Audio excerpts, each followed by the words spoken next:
সদ্য বিদায় নিয়েছে 2024 সাল। এখন আমরা 2025 সালের জানুয়ারি মাসে আছি। তো মনে হলো 2024-এর সেরা বাংলা ছবি নিয়ে কেন আলোচনা করব না আমরা। তাই চলে এলাম 2024-এর সেরা বাংলা ছবি নিয়ে আলোচনা করতে। Hi, this is Hastolipi originals. এখন আপনাদের সাথে টপ 7 বাংলা ছবি নিয়ে আলোচনা করতে চলে এসেছি। এরকমই বাংলায় সমস্ত সিরিজ এবং সিনেমা সংক্রান্ত আলোচনা শুনতে এবং রিভিউ পেতে আমাদের এই চ্যানেলটা ফলো করে রাখুন, কারণ হস্তলিপি অরিজিনালস আপনাদের কাছে সঠিক তথ্য সবার আগে নিয়ে আসে।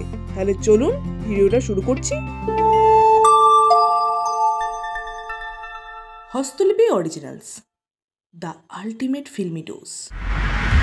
প্রথমেই একটা বিশেষ কথা আপনাদের জানিয়ে রাখি, টিম হস্তলিপি অরিজিনালসের পক্ষ থেকে যে সেরা 7টা বাংলা ছবি 2024-এর লিস্ট আমরা করেছি, সেই লিস্ট শুনে আপনাদের মনে হতেই পারে যে ছবিটা আমরা 5-এ রেখেছি সেই ছবিটা হয়তো আপনাদের মতে 3-এ থাকা উচিত, আবার যে ছবিটা 2-এ রেখেছি সেই ছবিটা আপনাদের মতে 6-এ রাখা উচিত। তাই আপনাদের মতে সেরা 7 বাংলা ছবি কি হতে পারে 2024-এ সেটা অবশ্যই কমেন্টে লিখে জানাবেন। আর 2024-এর এই সেরা 7টা ছবির মেনশন ছাড়াও আমরা অবশ্যই আরও বেশ কিছু বাংলা ছবির কথা বলবো শেষে, সেগুলো অবশ্যই মিস করবেন না। তাহলে চলুন ভিডিওটা শুরু করছি। প্রথমেই টপ 7 অর্থাৎ 7 নম্বর পজিশনে যে ছবিটা আছে সেটা হলো সৃজিত মুখার্জি পরিচালিত অতি উত্তম নামের ছবিটা। উত্তম কুমারের পুরনো ছবির সিন কেটে কেটে এই ছবিতে উত্তম কুমারের চরিত্র তৈরি করা হয়েছে। ইউনিক কনসেপ্টের জন্য এই ছবিটাকে আমরা টপ 7-এ রাখবো। এরপরে টপ 6 অর্থাৎ 6 নম্বর পজিশনে আছে ব্রাত্য বসু পরিচালিত হুবা বলে ছবিটা। মুশারফ করিম এখানে লিড চরিত্রে অভিনয় করেছেন। তার অভিনয় তো বটেই, এছাড়াও সাপোর্টিং কাস্টদের অনবদ্য অভিনয়ের জন্য এই ছবিটা আমাদের মন কেড়েছে। এই ছবিটা টপ 6 অর্থাৎ 6 নম্বর পজিশনে আমরা রাখলাম। তথাগত মুখার্জি পরিচালিত পারিয়া ছবিকে এই টপ 7-এর লিস্টে আমরা 5ম স্থানে রেখেছি। নতুনত্ব কনসেপ্টের পাশাপাশি বিক্রম চ্যাটার্জি এই ছবিতে ফাটিয়ে অভিনয় করেছেন। হিরো এবং ভিলেনকে প্রপার ইন্ট্রো দেওয়া হয়েছে এই ছবির মধ্যে। এছাড়াও এই ছবির কনসেপ্টের সাথে সাথে যে ব্রুটালিটি দেখানো হয়েছে তা বেশ ভালো। বাংলা ছবিতে এর আগে এরকম ব্রুটালিটি দেখানো হয়নি।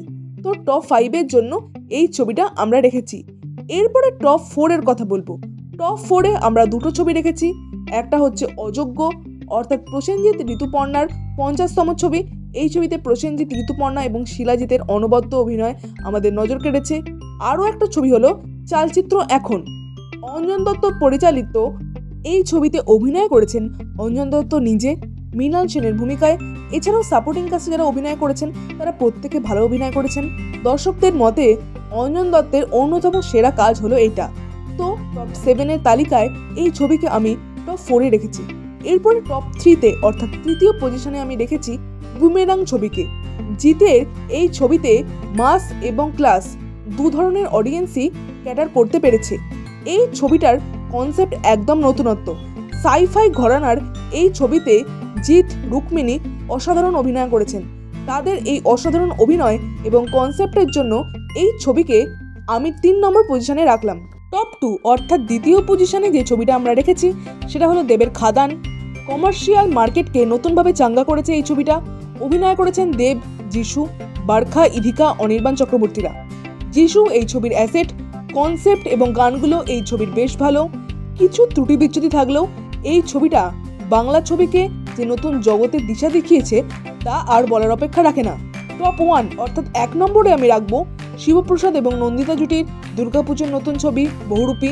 এই ছবির কোনো কিছুই খুঁত নেই। স্ক্রিন প্লে থেকে অভিনয়, গান থেকে ডায়লগ সব কিছুই এই ছবির দুর্দান্ত।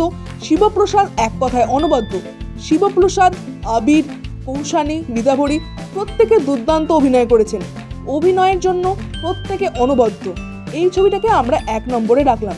এই সকল ছবি ছাড়াও আরও বেশ কিছু বাংলা ছবি যেমন মির্জা, টেক্কা, শাস্ত্রী, সন্তান, চালচিত্র, পদাতিক, বেলাইন, মানিকবাবুর মেঘ, দাবাড়ু, এমনকি সেন্টিমেন্টাল, এছাড়াও আরও অনেক ছবি আমার বেশ ভালো লেগেছে।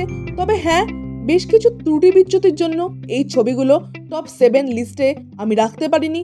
আপনাদের এই লিস্টটা কেমন লাগলো অবশ্যই কমেন্টে লিখে জানাবেন। আপনাদের কোন ছবিগুলো দেখা হয়েছে সেগুলো কমেন্টে লিখে জানাবেন। আর আমাদের এই ভিডিওটা লাইক করতে মিস করবেন না প্লিজ।